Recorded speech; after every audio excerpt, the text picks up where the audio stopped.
Do you have trouble reading where the setter is going to put the ball? If you do, I'm gonna help you out. Most blockers are guessing instead of reading, which means they're always a step behind the attack.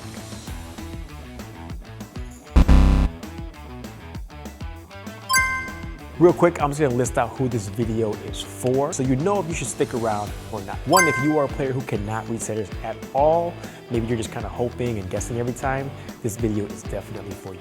Two, if you can sometimes read the setter, but you're not as consistent as you want to be, or if you want to get better at reading faster, this video is also for you. And three, if you consider yourself an advanced blocker already, I would still watch the video because you're probably gonna learn a thing or two to add to your game. How's it going? My name is Coach Ka, and I've been coaching volleyball for 16 years now. And not to brag, but I'm really good at teaching volleyball skills through video. I've been able to gain tens of thousands of followers on TikTok, Instagram, and Facebook, all through education videos. And if you stick around for this entire video, I bet you I can teach you something too. In this video, I'm gonna break down the 3 most reliable visual cues that setters unconsciously give away and how you can train your eyes to catch these patterns faster than your teammates. There's one hand movement in particular that gives away the back set every single time, and I'm gonna teach it to you. And overall, I'm gonna show you how to be better at reading blockers, how it works, why it works, and how you can practice it too. So first things first, you have to understand that reading a setter isn't just watching the setter, it actually starts with reading the pass first. Let me show you what I mean. Here's a perfect pass that allows the setter to run their full offense. When that pass is on target like this, the setter has every option available. They can go quick to the middle, they can go outside, they can back set, they can even dump. Everything is open. Now here's what a broken or a bad pass looks like. When the pass is off the net or not exactly to the target, the setter's options become limited. They can't run the quick plays, they're probably not going to dump, and their choices just got narrower. So the very first thing you need to assess is the pass quality. Perfect pass means all options are open, so you need to read the setter a little bit better. Broken pass means fewer choices and more predictability, which makes your job a bit easier too. If it's a bad pass, but the setter has high ability, meaning they're very good, they can still run an offense, they can still set the middle. And if it's a bad pass and an average setter, that's where they're gonna have to go with their safer option. So combine looking at the pass with the setter's actual ability. Now that you know what the pass tells you, let me break down what the setter's body is going to show you next. The second cue you want to look for is the setter's torso positioning right before they make contact with the ball. This is your early tell, and let me show you what to watch for. When I'm in a normal position and I want to set outside or to the middle, my torso is going to stay either vertical or slightly forward like this. Watch what happens when I try to go backwards. My torso has to arch back like this if I'm going to sit behind me. Because remember, the volleyball only knows 2 things, it's force and angles. And if I'm leaning back to bring that ball back, I'm gonna show you, or most setters are gonna show you, by arching their back like this. And most setters, especially beginner ones, are gonna do it earlier. So here's your framework. Torso arching back equals a back set behind. Vertical or slightly forward torso means a middle set or a forward set. When you're blocking across the net, you can see this from the side view pretty clearly. So again, setter's torso, vertical or forward, most likely going to be a forward set.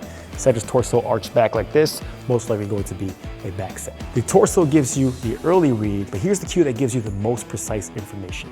The third and most reliable cue is going to be watching the setter's hands during ball contact and after ball contact. This is the thing that most players miss, but it's the most accurate tell as well. So let me show you exactly what to look for. When I am setting the ball forward, my hand's going to stay pretty much vertical or at a 45-degree angle like this, right? So it can look like this.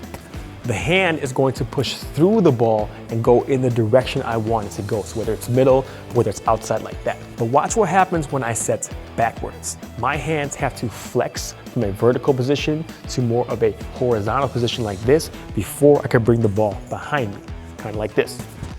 And here's a close-up view so you can see it more clearly, right? Forward sets are gonna be like this or up. When I back set, my hand's going to flex back like this. So hands that flex backwards before you set are going to be back sets or slide. And then hands that don't flex backwards as much are going to be middle sets or outside sets. This works because of physics. To change the ball's direction backwards, the setter actually has to use their hands a bit differently. And they can't just push through like they would for a front set. They have to redirect with that horizontal hand and create the angle like this. Now you know the 3 cues, but here's how you're going to practice reading them in real time.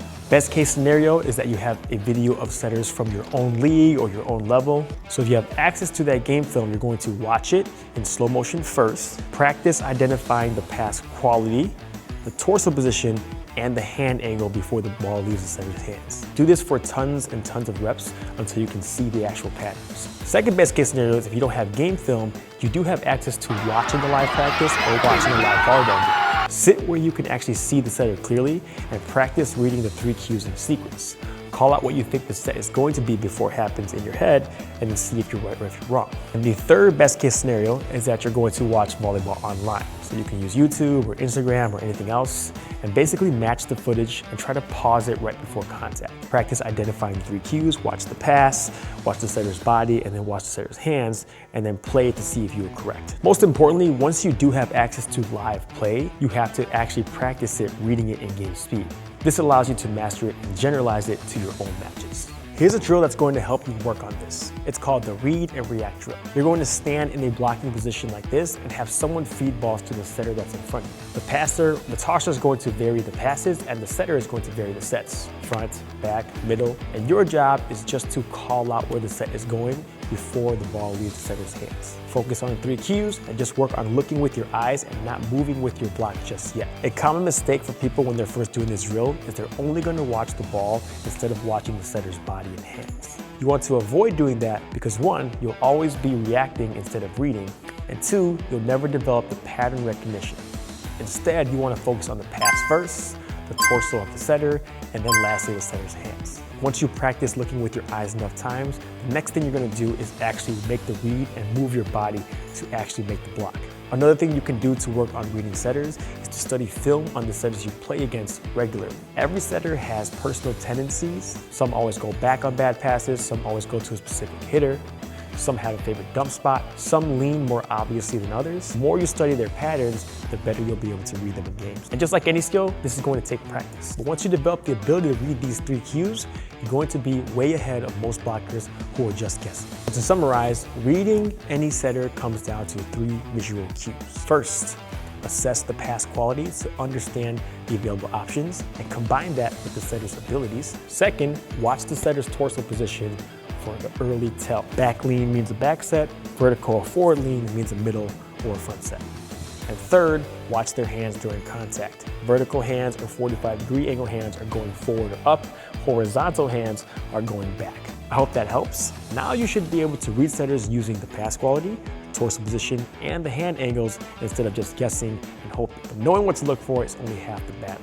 You need to train your eyes to catch these cues fast enough in real game time speed so that your body can actually react. In a future video, I'll show you the specific drills you can use to train your reaction time so you can go from seeing the cue to actually moving your body and making the block. I hope that breakdown of reading setters helps you out. If you have any questions, just leave a comment below. If you want me to make more videos on reading the game or blocking technique or anything else, just let me know as well.